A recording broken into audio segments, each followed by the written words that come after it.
ഇന്നൊരു Sunday vlog ആയാലോ? സാധാരണ എനിക്ക് കിട്ടുന്ന ഓഫ് സൺഡേസിൽ എവിടെയെങ്കിലും പുറത്ത് പോകാറാണ് പതിവ്. ഇന്നെന്തായാലും എവിടെയും പോകണ്ടാത്തതുകൊണ്ട് ഉറങ്ങി തീർക്കാമെന്ന് വിചാരിച്ചു. അങ്ങനെ 10 മണി വരെ കിടന്ന് ഉറങ്ങുക എന്നുള്ള എൻ്റെ മിഷൻ കംപ്ലീറ്റ് ചെയ്ത് ഞാൻ എന്തായാലും രാവിലെ എഴുന്നേറ്റു.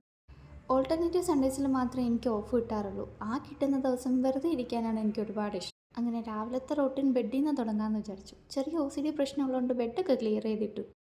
തൊട്ടപ്പുറത്തെ റൂമിൽ ആമിക്കുട്ടൻ്റെ സൗണ്ട് കേട്ട സ്ഥിതിക്ക് അവളെയും കൂടി എടുത്ത് താഴേക്ക് പോകാമെന്ന് വിചാരിച്ചു. അപ്പോൾ ചേട്ടന് വേണ്ടിയിട്ടില്ല. അപ്പോൾ രണ്ടുപേരെയും കുത്തിപ്പൊക്കി നമുക്ക് താഴേക്ക് പോവാം. അതിനെനിക്ക് വേറൊരു ലക്ഷ്യം കൂടി ഉണ്ട് കേട്ടോ. 10 മണി കഴിഞ്ഞ് കിടന്ന് ഉറങ്ങുന്നത് എൻ്റെ പോരാളിക്ക് അത്ര ഇഷ്ടമാണ്. അപ്പോൾ ചേട്ടനും കൂടി ഉള്ള സ്ഥിതിക്ക് കിട്ടുന്ന വഴിക്ക് ഷെയർ ചെയ്യാൻ ഒരാളാവും. രാവിലെ എഴുന്നേറ്റ് പാടെയുള്ള അമ്മയുടെ മുകളിലെ സ്നേഹപ്രകടനങ്ങളാണ് ഈ കണ്ടുകൊണ്ടിരിക്കുന്നത്. രാവിലെ എനിക്കും ഇത്തിരി സ്നേഹം കിട്ടാൻ ഞാൻ എൻ്റെ പോരാളിയെ വീട് ഫുള്ള് തിരികെ, പക്ഷെ കണ്ടുകിട്ടിയില്ല. ഒടുവിൽ കണ്ടുകിട്ടിയ സമയത്തോ ആളവിടെ സീരിയസ് ഡിസ്കഷനിലായിരുന്നു. രാവിലെ എഴുന്നേറ്റ് പാടെ വാക്കറിലൊരു മ്യൂസിക്കൊക്കെ ഇട്ട് ഇങ്ങനെ വീട് ഫുള്ള് കറങ്ങലാണ് ഇപ്പോൾ ആളുടെ മെയിൻ ഹോബി. ആമിക്കുട്ടൻ്റെ ബ്രേക്ക്ഫാസ്റ്റിൻ്റെ പരിപാടികളാണ് ഈ നടന്നുകൊണ്ടിരിക്കുന്നത്. എനിക്കിപ്പം പാപ്പം കിട്ടുമെന്നുള്ള രീതിയിൽ ആളവിടെ സൈഡിൽ ഇരിപ്പുണ്ട്. അങ്ങനെ അവളുടെ ഫുഡ് അടിയൊക്കെ കഴിഞ്ഞ ശേഷം ഞാനും എൻ്റെ ബ്രേക്ക്ഫാസ്റ്റ് കഴിക്കാനായിട്ട് പോയി. ബ്രേക്ക്ഫാസ്റ്റ് എന്നല്ല കേട്ടോ, ബ്രഞ്ച് എന്ന് വേണമെങ്കിൽ. ദോശയും കടലയായിരുന്നു ഇന്നത്തെ മെനു. കൂടെ നമ്മുടെ പ്രേമ മൂവി.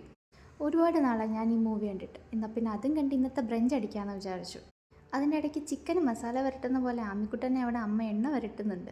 അങ്ങനെ എണ്ണയൊക്കെ ഇട്ട് കുറച്ച് സമയം കഴിഞ്ഞ് അവളെ കുളിപ്പിക്കാനും കൊണ്ടുപോയി. മുഖത്ത് വെള്ളം വീഴുന്നത് ആൾക്ക് തീരെ ഇഷ്ടമല്ല. അപ്പം മാത്രമേ അവൾ കരയാറുള്ളൂ. അങ്ങനെ കരച്ചിൽ സെഷനൊക്കെ കഴിഞ്ഞ് ആമിക്കുട്ടൻ്റെ കുളിച്ച് റെഡിയായി. ശരിക്കും പറഞ്ഞാൽ ഈ ചെറുത് വീട്ടിലുള്ളത് കൊണ്ട് എങ്ങനെയൊക്കെ സമയം പോകുന്നൊന്നും ഒരു ഊഹമില്ല. എനിക്ക് മാത്രമല്ല, വീട്ടിലെല്ലാവർക്കും അങ്ങനെ തന്നെയാണ്. ഇപ്പം അവളാണ് വീട്ടിലെ മെയിൻ ക്യാരക്ടർ. അങ്ങനെ വെറുതെ വീട്ടിൽ നിൽക്കുന്ന ദിവസങ്ങളിൽ ഒരു സെൽഫ് കെയർ ആവാമെന്ന് വിചാരിച്ചു. ഹോട്ട് ഓയിൽ മസാജ് ചെയ്യാമെന്ന് കരുതി. ചെറു ചൂടുള്ള എണ്ണ ഒരു കോട്ടണിൽ ഡിപ്പ് ചെയ്ത് സ്കാൽപ്പ് ഫുള്ള് ഡാബ് ചെയ്യലാണ് ചെയ്യുന്നത്. ശരിക്കും ഇതൊരാൾ ചെയ്ത് തരുമ്പോൾ മാത്രമേ അതിൻ്റെ ഒരു രസമുള്ളൂ. തനിയെ ചെയ്തൊന്നും തോന്നില്ല. എനിക്ക് സാധാരണ ഇത് ചെയ്തു തരാറുള്ളത് ചേച്ചിയാണ്. പക്ഷേ ഇത്തവണ ചേച്ചി ചെയ്തു തന്നില്ല, കാരണം അവൾ ടാറ്റ പോവാണ്. അങ്ങനെ ആമി എന്നെ അമ്മയുടെയും കയ്യിൽ ഏൽപ്പിച്ചിട്ട് അവർ ദേ പോയി വരാമെന്ന് പറഞ്ഞ് പോവാണ് കേട്ടോ. കല്യാണം കഴിഞ്ഞ് 2 വർഷമായെങ്കിലും ഇപ്പോഴും പഴയ ലവേഴ്സാണെന്ന രണ്ടുപേരുടെയും വിചാരം. അങ്ങനെ അവർ പോയ സ്ഥിതിക്ക് ഇനി ആമിക്കുട്ടനെ ടേക്ക് കെയർ ചെയ്യുന്നതാണ് ഇന്നത്തെ എൻ്റെ മെയിൻ പരിപാടി. ആമിയെ സംബന്ധിച്ചിടത്തോളം അമ്മ കൂടെ ഉണ്ടെങ്കിൽ അവൾക്ക് പിന്നെ വേറെ പ്രശ്നമില്ല. കുട്ടൻ വന്ന ശേഷമാണ് കേട്ടോ ഞാൻ ആദ്യമായി ഒരു ന്യൂ ബോണിനെ എടുക്കുന്നതും ഈ പ്രായം വരെയുള്ള എല്ലാ കാര്യങ്ങളും പഠിച്ചതും.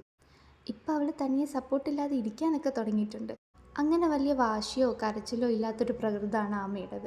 വിശക്കുമ്പോഴും ഉറക്കം വരുമ്പോഴും മാത്രം കരയുന്ന ഒരാളാണ്. ഇടയ്ക്കിടയ്ക്കുള്ള ആമയുടെ എനർജി ടോണൊക്കെ കൊടുത്ത് നൈസിന് ഞാൻ ഉറക്കാനൊക്കെ ശ്രമിച്ചു. എന്തായാലും എൻ്റെ മിഷൻ സക്സസ് ആയി. ആൾ ഉറങ്ങിക്കിട്ടി. ഇനിയിപ്പോൾ ലച്ചു ഇവിടെ ഇല്ലാത്ത സ്ഥിതിക്ക് ഞാനാണ് ആമിക്കുട്ടൻ്റെ മേക്കപ്പ് ആർട്ടിസ്റ്റ്. അങ്ങനെ എൻ്റെ മേക്കപ്പൊക്കെ കഴിഞ്ഞ് ആളിതേ നല്ല ഉറക്കത്തിലായിട്ടുണ്ട്. അതിനുശേഷം ഞാൻ ഒരു കുളിയൊക്കെ പസക്കെൻ്റെ ഇന്നത്തെ ദിവസം കംപ്ലീറ്റ് ചെയ്തു.